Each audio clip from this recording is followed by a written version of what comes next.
Baik, terima kasih atas kesempatan yang diberikan. Kenalkan, nama saya Stefan Rikadupa dari kelas Detayo.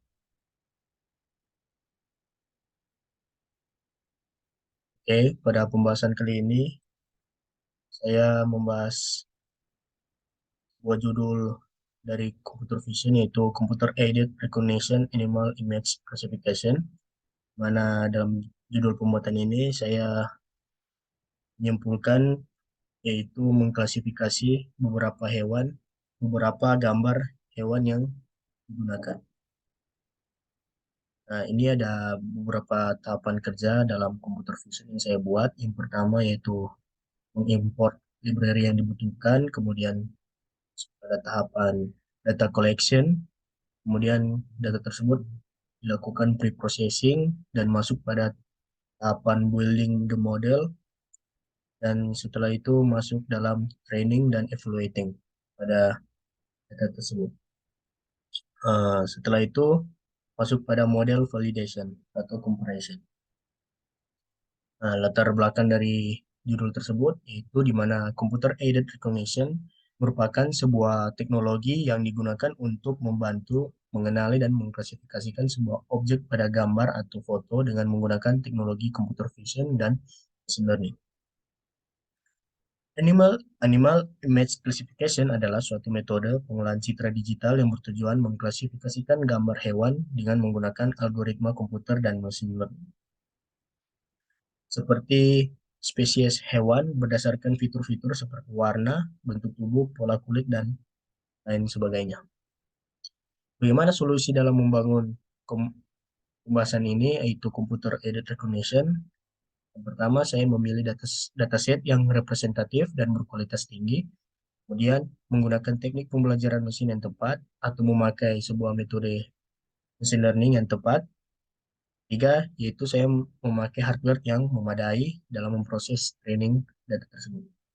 Kemudian saya menggunakan teknik augmentasi data, dan selanjutnya saya melakukan evaluasi dan fine tuning agar model klasifikasi yang dihasilkan terus ditingkatkan kualitasnya. Nah, kita masuk pada tahapan data collection, di mana di sini dataset tersebut ada 2.240 train image pada 4 kelas hewan dan 560 test image pada 4 kelas hewan. Kita lihat dalam tahapan demonstrasi codingan tersebut.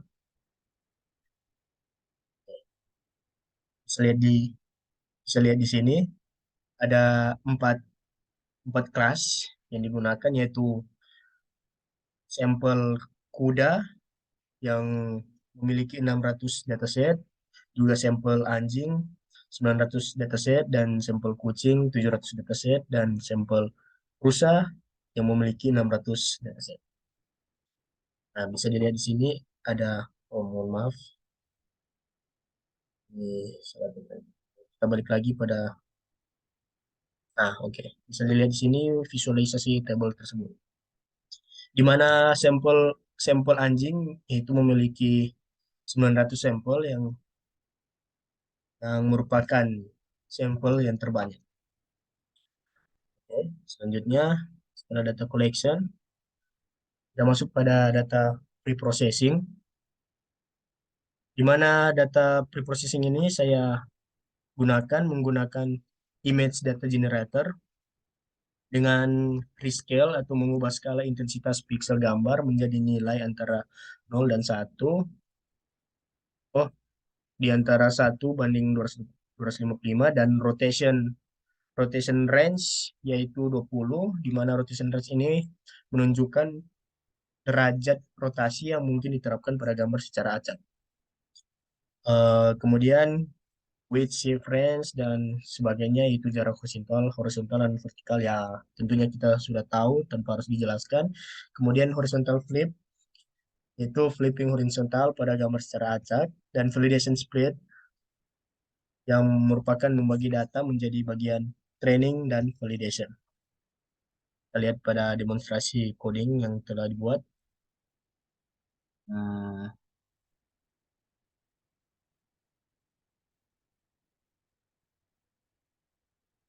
Ya, ini dia. Itu saya menggunakan image data generator. Oke, lanjut pada tahapan building the model, modeling. Nah, pada tahapan ini saya menggunakan salah satu arsitektur CNN atau convolutional neural network, yaitu salah satu metode arsitektur CNN yaitu DenseNet 201 yang merupakan konsep yang disebut dengan dense connectivity yang memungkinkan setiap layer dalam jaringan untuk terhubung ke setiap layer lainnya yang berada di depannya. Model ini membuat menjadi lebih efisien dalam proses pembelajaran dan memiliki kemampuan yang lebih kompleks dan lebih baik pada dataset, sehingga model ini dapat mempelajari beberapa fitur di dalam dataset tersebut agar lebih kompleks. Arsitektur DenseNet sendiri dan mohon maaf, DenseNet 201 sendiri terdiri dari sesuai dengan namanya itu terdiri dari 201 layer dengan struktur yang kompleks dan memerlukan waktu training yang cukup lama serta memerlukan komputasi yang cukup besar. Kita lihat demonstrasi codingannya. Ini dia. Ini dia. Saya menggunakan arsitektur CNN DenseNet 201.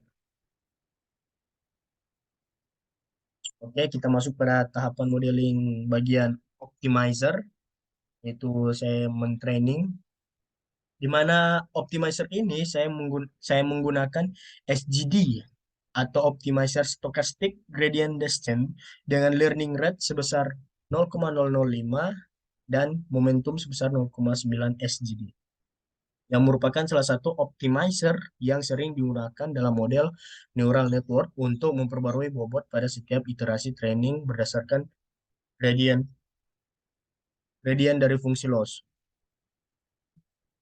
Kemudian metrik yang saya gunakan yaitu akurasi.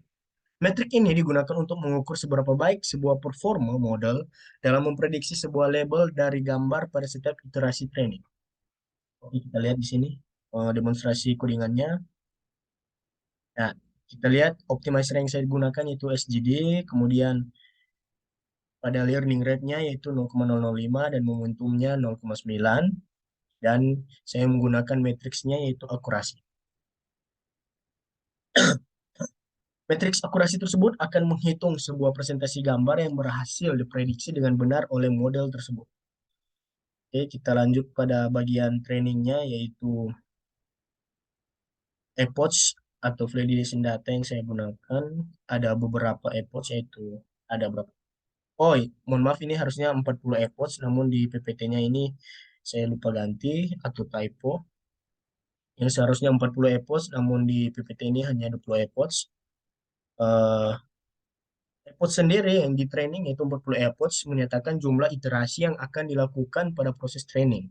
Pada iterasi tersebut, model akan memperbarui nilai bobotnya berdasarkan error yang dihasilkan pada data training tersebut. Nah, ini dia hasil eksperimen atau hasil dari training tersebut. Kita bisa kita bisa lihat dari epoch dari 40 epoch data training yang kita gunakan, maka menghasilkan loss sebesar 0,027 dan akurasi yaitu sebesar 0,99 atau 99% dan juga validasi loss yang dihasilkan yaitu 0,09 dan juga validasi akurasi yang dihasilkan yaitu 0,97 validation. Nah, kita lihat di sini hasil eksperimen yang telah kita training yang disebutkan tadi. Oke. Selanjutnya, nah dari bentar, sebentar. Oke, kita lanjut pada hasil eksperimen yang saya buat, yang saya training dalam Kaggle competition tersebut, di mana saya menghasilkan submission score sebesar 0,98 atau sebesar 98%. Bisa dilihat di sini leaderboardnya saya berada pada urutan yang ke-10 dengan hasil skor sebesar 98%. Oke, kita masuk. pada tahapan selanjutnya. Nah, kita bisa lihat di sini visualisasi datanya, di mana dari data tersebut, dari loss-nya yang awalnya hanya 0,7, kemudian dia turun menjadi di bawah 0,01, dan juga validasi loss-nya juga turun menjadi di bawah 0,01, dan akurasinya sebelumnya hanya mencapai 0, yang sebelumnya atau yang awalnya hanya 0,80 atau 80%, kemudian naik menjadi 0,99 validation akurasi atau 99%. Oke, lanjut. Nah, pada hasil kesimpulan ini dinyatakan bahwa mengapa deep learning mampu mengenali image hewan secara baik? Ya, dikarenakan deep learning mampu mengenali gambar hewan dengan baik karena arsitektur convolutional neural network atau CNN yang digunakan pada deep learning ini mampu mempelajari fitur-fitur yang penting dari gambar secara otomatis. Pada arsitektur CNN ini, layer-layer konvolusional akan mempelajari fitur-fitur penting dari gambar seperti tepi, sudut, dan tekstur pada setiap objek dalam gambar tersebut. Layer-layer pooling kemudian akan mengurangi dimensi dari fitur-fitur yang telah ditemukan. Setelah itu, layer-layer fully connected pada akhirnya model akan diproses fitur-fiturnya yang telah diolah untuk melakukan classification objek pada gambar. Dengan cara ini, CNN mampu mempelajari fitur-fitur yang kompleks dan abstrak pada gambar seperti bentuk, warna, dan tekstur yang memungkinkan model untuk mengenali objek pada sebuah gambar dengan akurasi yang tinggi, termasuk dalam klasifikasi hewan tersebut yang kita gunakan datasetnya sebelumnya.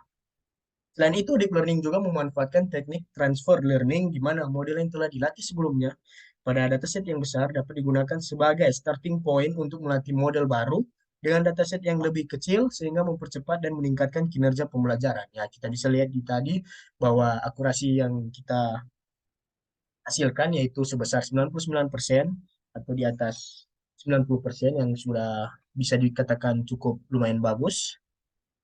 Dan oke, sekian dari saya. Saya Stephen Dikarupa dari kelas Jatayu. Terima kasih.